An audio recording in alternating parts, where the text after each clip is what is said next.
coach Wilfried Raogo, business coach 5.0, parapsychologue, expert, conférencier international. Je les décide et je les décris en moi. Et je vais être cette personnalité sous cette existence. Ça veut dire que j'ai pas le droit de laisser qui que ce soit, ni quoi que ce soit, me perturber, ni un entourage, ni des compagnons, ni vraiment quoi que ce soit, et me stopper dans la pensée que je suis. Ici, c'est pour dire à toutes ces personnes qui désirent réussir dans leur vie, quand vous décidez dans votre âme d'être la personne que vous désirez être, ne laissez personne vous stopper. Au fait, voilà pourquoi quand on dit que si tu ne veux pas que les pistes t'attrapent, ne dors pas avec un chien.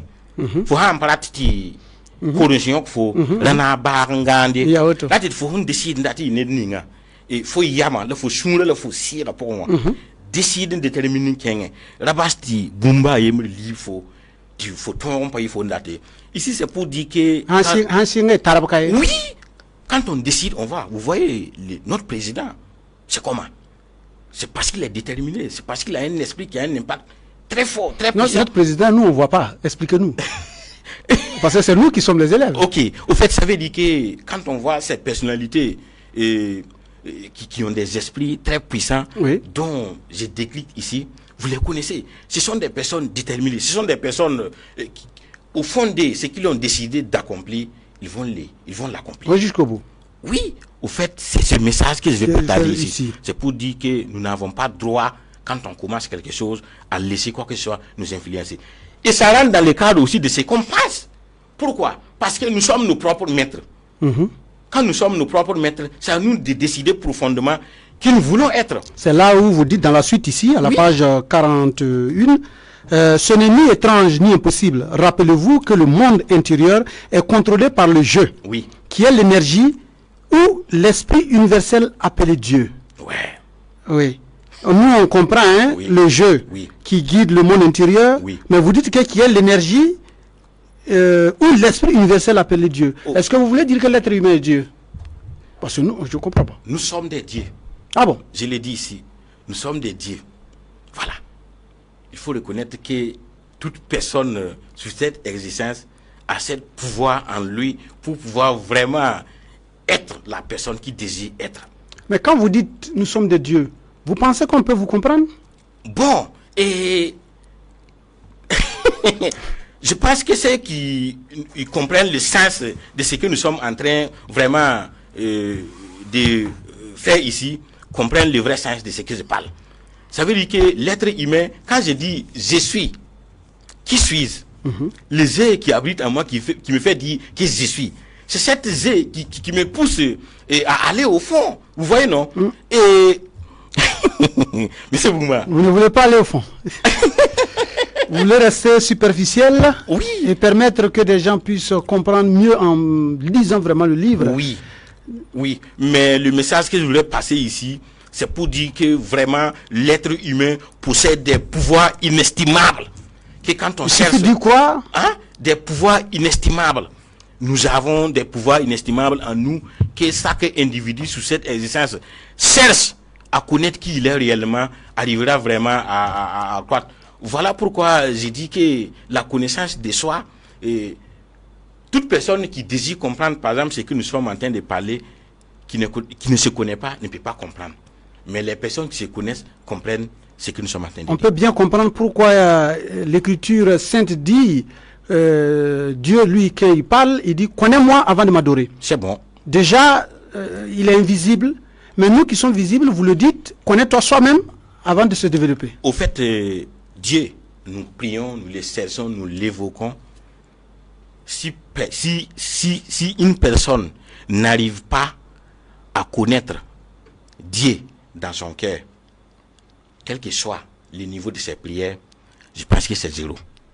Nous en arrivons par là que Dieu demeure en l'homme plutôt qu'il n'opère sur les hommes de l'extérieur. Oui. Au fait, c'est comme je viens de le dire, quand on vit en harmonie. Voilà pourquoi j'ai dit en bas, les secrets spirituels d'une vie de succès, vivre en harmonie avec soi-même. Ça veut dire que c'est un ensemble de mécanismes que chaque individu devait comprendre et mettre en application les exercices avec en concordance les lois de cet univers que nous sommes et pour pouvoir vraiment vivre en harmonie avec sa personnalité, quoi.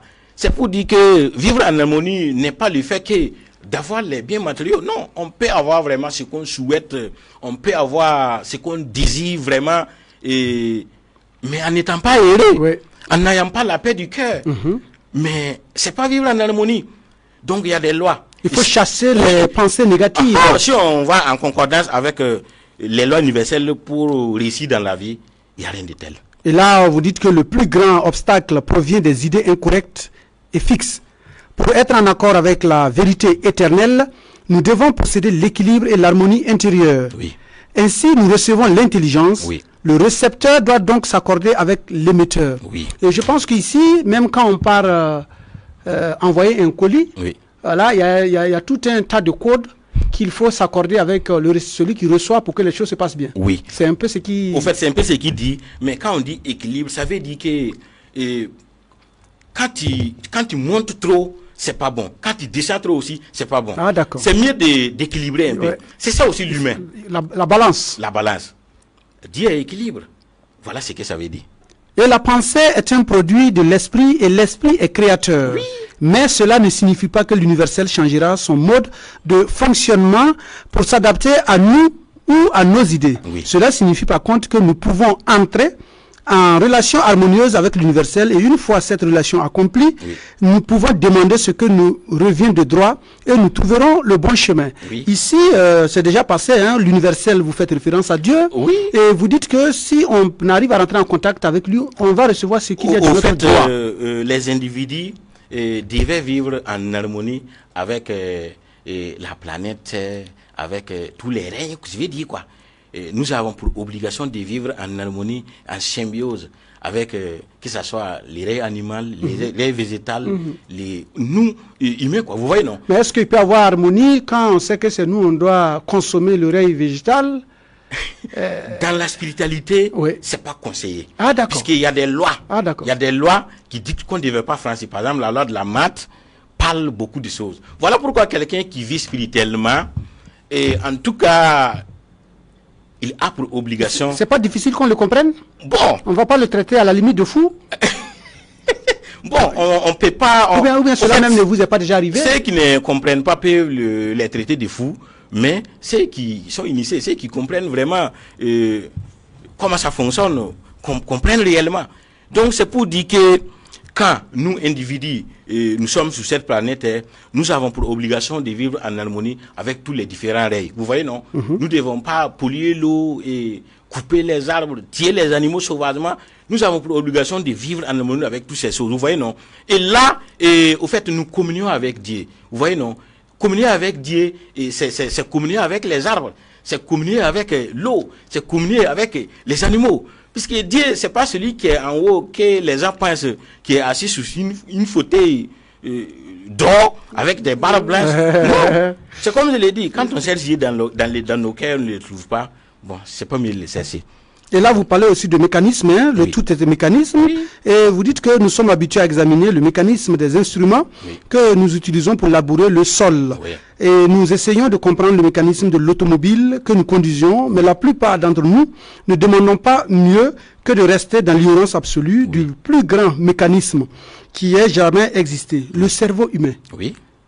En quoi est-ce que le cerveau humain c'est du mécanisme? Au fait, le cerveau humain contient des neurones, plusieurs milliards de neurones.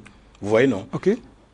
Et si je veux prendre un pourcentage d'exploitation, les individus qui exploitent leur cerveau, je pense que sur 100 ne dépassent pas au moins 5. Donc, chaque individu, c'est comme je le viens de résumer, chaque individu a un pouvoir inestimable en lui, que s'il cherche vraiment à connaître qui il est réellement en profondeur de lui, sous cette existence, en tout cas la personne qui désire être, il va être. Vous voyez, non? Ça veut dire que nous possédons tout en nous. Nous avons tout en nous. Et de ce cerveau, de son mécanisme, s'il est bien appliqué, vous dites, hein, à la page 63, tel est le temple de Dieu vivant, dont je. L'individu reçoit le contrôle. Le résultat dépendra de sa compréhension du mécanisme qu'il contrôle. Et là, le jeu, qui devient le temple du Dieu, ça veut dire que quoi? Que l'être humain ne doit pas chercher Dieu en dehors de lui-même? Au fait, l'être humain, quand vous avez demandé tout de suite si nous sommes des dieux, j'ai dit que oui, les individus sont des dieux. C'est le je suis. quand je dis je suis, qui suis-je? Vous voyez? Quand je dis je suis, qui suis-je? Bon, Dieu se trouve en nous. Dieu nous a conçus et nous a tout donné. Au fait, nous marchons. Dieu créa l'homme à son image. Oui, Dieu créa l'homme à son image. Donc tout ce qu'il y a en Dieu est en l'homme. C'est ça. Tout ce qu'il y a en Dieu est en l'homme. Maintenant, bon, c'est bien vrai, et nous avons une limite de vie. Bien sûr. Que nous devons partir. Et là, c'est physique aussi. Oui, c'est physique aussi. Au fait, bon, je pense que vraiment ceux qui écoutent comprennent. C'est profond, c'est spirituel. Vous ne pouvez pas aller en profondeur ou ceux qui écoutent comprennent? Monsieur Drago. Oui. Alors, téléspectateurs, téléspectatrices, vous êtes à l'émission à l'école du livre. Nous recevons chaque dimanche à 11h sur la TVZ Africa un auteur avec une œuvre avec qui nous partageons, nous décryptons pour qu'il y ait une meilleure compréhension afin que cette émission puisse inciter beaucoup à la lecture, parce que comme on le dit, il est dit que tout ce qui doit être caché de bon à l'Africain, on le met dans les livres. Nous avons décidé d'aller fouiller dans les livres pour que désormais tout ce qui est caché, nous puissions le découvrir. Et aujourd'hui, M. Ouédraogo est en train de nous faire découvrir ce qu'il y a entre l'âme, l'esprit et le corps, surtout qu'il faut penser bien pour bien vivre. Alors, Monsieur Ouédraogo, nous allons continuer donc dans cette émission. C'est vrai que le temps court, nous courons après. Mais nous allons pouvoir parler déjà de la médiation pour prendre conscience de l'abondance offerte par la vie. C'est quoi la médiation pour prendre conscience de l'abondance offerte par la vie? Parce que là déjà, c'est la vie qui offre. Et prendre conscience de la médiation du bonheur de la vie, et c'est ceux qui sont désespérés. Toutes ces personnes qui pensent que c'est pas possible de réussir dans la vie. Toutes ces personnes qui ont qui sont pérées, toutes ces personnes qui ont des doutes, ici et maintenant, prenez conscience en vous, en disant en profondeur de vous que tout est possible. Vous voyez, non? Au fait, ça veut dire qu'ici, vous avez auparavant des habitudes, des comportements pas bien, des comportements qui ne rentrent pas dans le cadre des personnalités qui veulent vraiment vivre en harmonie avec et des personnalités qui veulent vivre dans la réussite. Débarrassez-vous-en ici et maintenant. Prenez l'option de dire ici et maintenant, je réussis dans ma vie. Et je deviens courageux dans ma vie. Je décide d'être la personne que je désire être dans ma vie.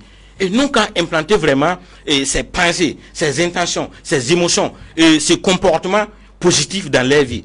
Et voir. Au fait, c'est pas du jour au lendemain que ça pourrait venir. Mais en prenant conscience pour débarrasser du négatif et en prenant acte du positif pour prendre et appliquer, vous allez voir au fur et à mesure. C'est en cela que vous dites qu'on nous a enseigné à regarder partout sauf à l'intérieur. Et chaque fois que ce pouvoir se manifeste dans notre vie, on le qualifie de surnaturel. Vous voyez? Est-ce que ça veut dire qu'il n'y a rien de surnaturel? Non, c'est ça que je dis qu'il n'y a rien de mystique. Tout est science. Et cette science, c'est nous qui le créons. Vous voyez? C'est profond. Et il y a un mécanisme que beaucoup de personnes ne comprennent pas comment il fonctionne. Déjà, quand on étudie l'homme dans son ensemble, comment il fonctionne sous cette existence, on comprend ce que je parle dans les livres. Vous voyez? Donc, il n'y a pas de mystique au fait, quoi. Voilà, tout est science. Et en comprenant vraiment la science de comment ça fonctionne, vraiment, bon, il n'y a rien de tel, quoi. Toute est science, nombreux sont ceux qui ont compris ce pouvoir merveilleux, qui s'efforcent consciencieusement d'obtenir la santé, le pouvoir et d'autres conditions, et qui paraissent paraissent échouer. Ils ne semblent pas capables d'appliquer la loi. La difficulté dans presque tous les cas provient du fait qu'ils s'occupent des aspects externes. Ils veulent l'argent, le pouvoir, la santé et l'abondance, mais ne se rendent pas compte que ceux-ci sont des effets et qu'ils peuvent se manifester qu'une fois qu'ils en ont trouvé la cause. Et